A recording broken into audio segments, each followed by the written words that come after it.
Okay, in today's tutorial, I'm going to go over clipping masks and creating halftone textures here.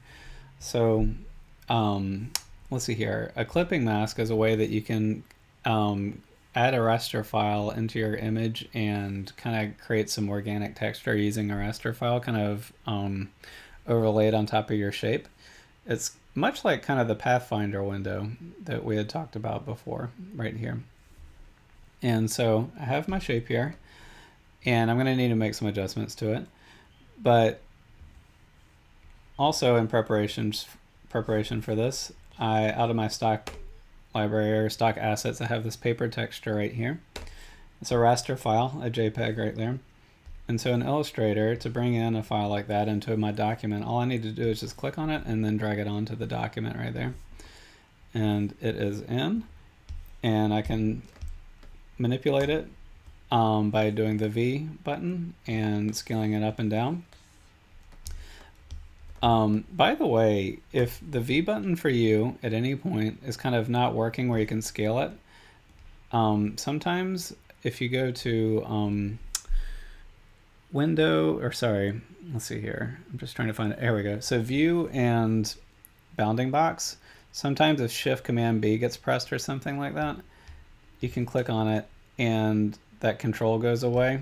So you can't really manipulate it anymore in the corners. So if your box ever looks like this and you can't get it to scale, just go to View and then look for, I always have trouble finding it. There we go, Show Bounding Box, turn it on, and you see those white controls come back up, and I can scale this up and down again. Oops. So I have my raster image right there, and I'm going to just put this on a new layer. Call it paper. Okay, so I have my shape right here, and this is kind of my outline. You can tell there's a stroke right there and everything. And I'm going to get to a step here in a minute where I'm going to show you a really important thing here. But first, I'm just going to copy and paste this so I have a copy of it. So Shift Command V, copying it in place. I'm going to turn off that back layer, the visibility of it.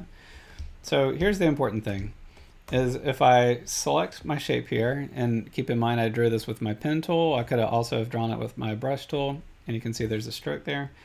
And if I hold Shift and scale it down, and then we zoom in on our object, do you see how the shape got totally messed up there? The same is true if we scale it up. You know, the line will thin out because the stroke is at 0.25 pixels, but relative to your design, if you scale it up or down, that might change. And so if you have your design finished and you like it and you want to kind of set it in stone, this is a really important step to do. So you can kind of copy and paste it over to other documents, put it on your cereal box design and scale it up and down, and just have full ability to kind of change the scale and positioning of it.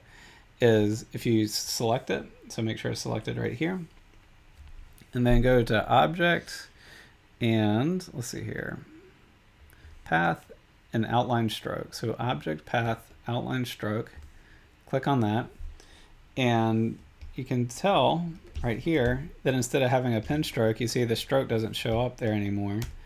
We have anchor points that we can change on both sides. I'm pressing A right now to use the direct select tool there. And so now if I select this whole path and scale it down, the proportions stay exactly the same as it was when it was scaled up right there. So that step again is you select your path, you go to Object, Path, Outline Stroke right there to make that happen. Oops. And so we have that. Notice that I made a copy of this before I did any of that. It's really important to kind of keep a copy there so that you have your old work available to you if you can. And so here, let's move on to clipping masks. So for the clipping mask, I'm going to go ahead and again press Shift Command V and give myself a copy of this thing right here. And so we're back to that path, you know, that we originally had here. And so here I'm just going to press this button and flip it. And so we have, instead of having the stroke, we now have the fill. And for the fill, let's just give this character a color. So I need to make sure it's selected. Click on this. Okay. So we have our fill color on here. And remember, we have the paper right here. So let me, so the idea here is I want to take that paper and kind of give it a little bit of a texture to this thing. And so there's a specific process that I like to do for this. So I'm going to just bring this whole thing up into my paper layer here so we can stay organized in our thoughts. So just keep your eye on this layer right here. So we have the paper, we have this body right here, and I'm going to press Shift Command V yet again here. Oops. Let's see if I can, sorry, Command C to copy it, Shift Command V to paste it, drag the layer. So I have 2 copies of this yellow filled in object right here, and the reason I have that is going to become clear in just a moment here. So I'll turn off the visibility of that one, and let's turn this one into a clipping mask. So what is a clipping mask? You can see here I have the body selected right there, and you can see in that greenish color right there that we can see the outline. And what the clipping mask does is it turns your shape into a cutout of a rastered object here. So in order for this to work, I always get this mixed up. I think we need to have the cookie cutter on top and then the raster file on the bottom. I could very well be wrong on that, so let me just try that out real quick and we'll see. So what's on top and what's on bottom matters here. So shift and select them both right there, the paper and the cutout. And we'll go to Object, and then all the way towards the bottom, Clipping Mask, and Make. And then there we go. So that was the correct order to do. So let me just press Edit Undo so we can see that again. So I have the cutout shape on top. I have the paper on the bottom right there. So shift and select them both. And if I go to Object, Clipping Mask, and Make, it makes a group right here. And it's almost like the Pathfinder window, right, where we're kind of using shapes to cut into other shapes here. And what's visible to us is the paper texture, and then the cutout shape is kind of working as a guide, a mask for it within that group right there. And so this brings me to why I kept a copy of the original shape right here. Because most of the time in Illustrator, at least the way I'm going to use clipping mask for like a character or something like that, is if I want to use a clipping mask, I don't want it to be this entirely this paper texture. I just might want to have that texture kind of overlaid on top of my original color right here. So with this group selected, that brings me to the transparency window, which for me is right here. A pretty simple window. If you don't see it there, again, you can go to Windows and then find Transparency right here under Windows. And this works a lot like Photoshop. So I have the group selected, and I can click on this tab next to opacity and drag the slider down. And let's see here. Oh, you know what? Let's see here. So this is still going to work. I just need to, instead of clicking the group, I need to click on the paper here. So I have the paper selected. Let's try this again. So transparency, and if I click on the opacity and bring the slider down, you can see that the opacity is going down and it's blending with my yellow shape that I have underneath it here. And so this can be a really helpful technique for just adding like a little bit of organic grit, you know, to your character or something like that, or you can go over the top with it, you know. But you can see towards the edges that paper is getting cut off, and by overlaying it on top of this other yellow color, we can kind of blend it with our vector design here. So you can change the opacity slider here, and I kind of like 20. I'll type in 25 here just so we can see it a little bit better. And we have the normal overlay mode, and we have all these different overlay modes, just like in Photoshop, where I can make it multiply. So a multiply overlay removes any of the whites from the paper, and only the dark areas kind of superimpose. And then lighten, let's see here, soft light, things like that are kind of the opposite, where the darks are taken out and the lights are continue to show. And then you have just all these different ones that kind of overlay in different ways, and you just have to kind of feel them out and figure out what works best for your design here. And so I'll do normal and just bring it to 20 here. And that's how you do a clipping mask. And so let's see here. Yeah, the steps overall are very simple. It's just have a shape that you have as a cutout. Definitely make a copy of it, like a Shift Command V, copy it in place kind of thing, so that you have some duplicates to play around with here. And you bring in your raster image. Make sure that your shape you put on top right here of your raster image, and the shape will work as a cookie cutter. And you can have you select them both, and then you go to Object, and then find it's grayed out right now, but clipping mask right there, and make, and it'll do the process for you. So that's a clipping mask. And next up, I want to bring up halftone. So halftone, let's Google it real quick. So if we go up here and we Google halftone, for anyone who's kind of unfamiliar with what a halftone looks like, this right here is an example of a halftone, like almost like a vectorized cross-hatching right here. And so that's what I'm going to show you how to make. You can use that as like cross-hatching for your designs, things like that. Andy Warhol is famous for using this kind of technique. So to do that, what we're going to do here, it's a pretty simple process, and it's actually kind of related to what I just showed here. So clipping mask will come into play here. But the process is really simple. So we can start with a shape. I'll start with an ellipse, and I'll show a rectangle next, just to help kind of clearly illustrate what's happening here. So I have a rectangle here. And I mean, not a rectangle, sorry. I know what shapes are. Let's see, a circle.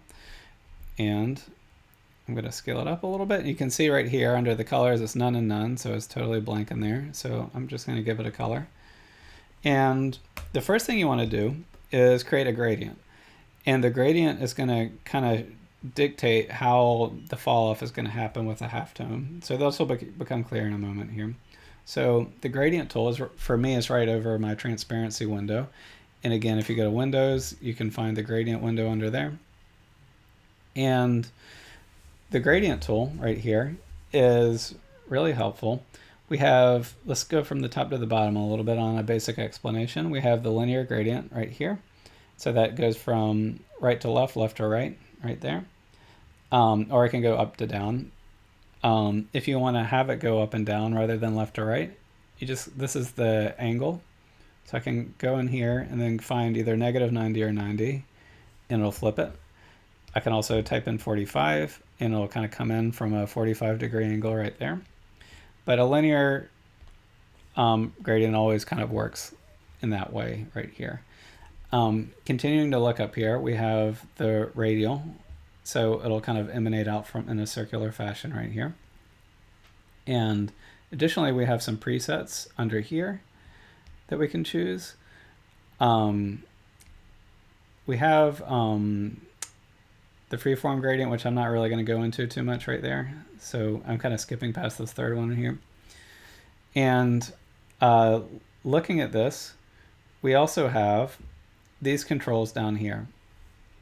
And so these controls down here, if I click on the white and drag it up, you can see that that inner area becomes more and more of the gradients, fills up more and more of the gradient. Same thing on the right. If I take the black and fill it in, the black is going to take up a large proportion of it. And then finally in the middle, if I click the middle towards there, we'll have more dark, right? You can use this as a direct correlation right there. Inversely, I can bring it out that way. And you notice here that I have the slider going on right there. The reason I have that slider, in order to kind of show you how I got that slider, I need to click off of this for a second. So I'm going to move back to linear. And let's see here if I can get it to turn off. There we go. So, or maybe not. So we have our ellipse here. Okay, there we go. So we have our ellipse here. And if you press Edit Gradient, you'll get this gradient slider kind of projected on here. So I'll press that. And one thing that's really nice about this is instead of kind of playing a guessing game over here, when you press that edit gradient button that was right there and it goes away once you click it, you'll get these handlebars and you can just kind of physically move those same controls. This control and this control are the exact same thing, but you can just have it on the shape. So especially as you're kind of messing around with this and you're working on your drawing, you'll have a more direct control over what you're doing here. So that's kind of an introduction to the gradient tool. And so the step, all I've done so far is I've made a shape, added a gradient to it. That's all we've done so far. So I'm going to make sure I select the gradient, and we're going to add the halftone to this. So select the shape, and then you go to Effect, and then Pixelate, and Color Halftone right here. So Effect, Pixelate, Color Halftone. And I'll click on that, and it'll bring out this menu. And you can mess around with all these settings right here. The main thing to remember here is the max radius is going to be the radius of the circle in the black area. And so I'll make this a little bit bigger, let's say 15. And here, I kind of like the way this looks when I go 90 across the board for all these, but definitely mess around with this area. And press OK. And you can see here, we get a halftone projected onto this. So here's a fun part right here, is if I select this and go back to the gradient menu and press Edit Gradient, if I change my gradient, so you can see here, the radius where it's all black is pretty thick. The radius, oops, where the gradient is white gets thinner. And so you can use the slider to kind of manipulate your halftone here. And so you can do it that way. Just to kind of show this again, so I'm going to show the exact same process. I just want to make sure that you know it doesn't have to be an ellipse here or anything like that. We can make a rectangle, and we can even have this be like a pretty large rectangle right here. It created a gradient because it's remember that the settings on the last shape that I had just made right there. Let's make this one linear, and I'll make this come from the bottom. I'll need to do negative 90 degrees here. And change my proportions here. And again, I don't need to get this perfect because I can continue to adjust this after the fact here. But with this, I'll go to Effect, and then, let's see, Pixelate, Color Halftone. And I kind of like the settings I had up there. I might make this one ever just a little bit bigger right there. And so we got another halftone here. And I can go in and change it here, or I can press Edit Gradient and get the sliders up here and get more of the proportion to be white. I generally like to change this middle controller right here. It's like a little bit more of a subtle effect you get with it. I don't know if you can see it right there, but it's this controller also right here. So you can get like a nicer kind of gradient going on there. And one thing that's nice here is, so you see here I started out with a rectangle. I can continue to scale this thing up, pressing the V button, the selection tool right here. And I can continue to scale this thing up, and the parameters still will adjust with me there. One other thing that I really like about this is it comes in right here as its own shape right here. So all these dots right here it's like a pixelated effect here, which I think is in the long term like a good thing here, and I'm about to show why. Instead of having 1,000 little circles that we have to kind of manage and control and eat up kind of our computer's CPU. So I'm going to turn off the visibility real quick. And let's say that we have this character's body here, and I'm going to press Command C and then Shift Command V to paste it. And let's say that we want that halftone to come in on this thing, to work as a shadow. I made this halftone pretty huge in comparison to it. Let's see if I can get this in. I can also rotate this right there. Let's see here. And so if I want this to kind of come in on a shaded area of this character right here, let's see here. One thing I could do is I have the shape of my character here, and I can make a new shape here, or I could draw it in manually. Oops. Sorry, got distracted by that. Okay, so I could try to draw in a shadow area here. Let's just make this simple.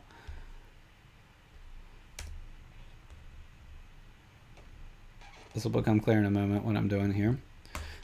So with this shadow, I'm just going to make this any color, if it'll let me. Oops, sorry, I needed to change it there. So I'm going to turn this halftone into this shape right here. So I'm going to use that same clipping mask technique to take my halftone and kind of put it onto my character here. So this is my path right here. I'll rename it shadow. And it's going to be the cookie cutter. I'm going to cut into my kind of quote-unquote raster image there with the halftone. Select them both, and then go to Object, Clipping Mask, and Make. And so now that halftone is kind of filling up that that shadowed area that I had created there. One step I forgot to do, so I'm going to press Edit Undo on this real quick, is I messed up a little bit where I needed to do a pathfinder on this thing.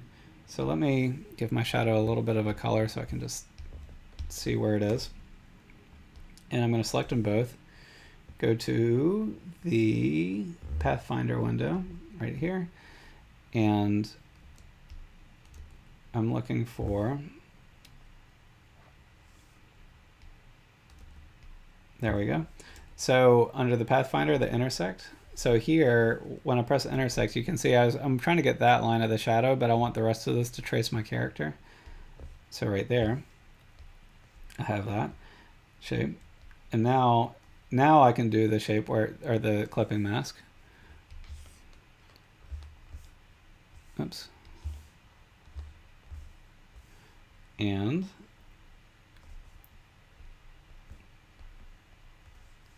here you can see that this is kind of overlaying the wrong way. So the halftone's creating a white area right there. So that'll be easy to fix. So under transparency, if I change this to multiply right there, it comes right in. And my halftone that I drew in, you know, I was using the big box there to kind of draw that in. So that's probably not the best way to do it. I should have, I would rather use a halftone that I kind of spend a little more time in kind of scaling to be the right scale for this character here. But this is the technique, right? And so with the halftone, I would also try to make it so the white kind of comes up to that so that we're not having too much intersection happening there. So this example is a little sloppy, but it's still at least showing you the technique here. And so if we zoom in on this thing, we can see here if I turn on this layer, it's a little subtle. Let me make this a little more pronounced. Is we showed how to add like a paper texture onto your shape, as well as to add something like a halftone onto your character here.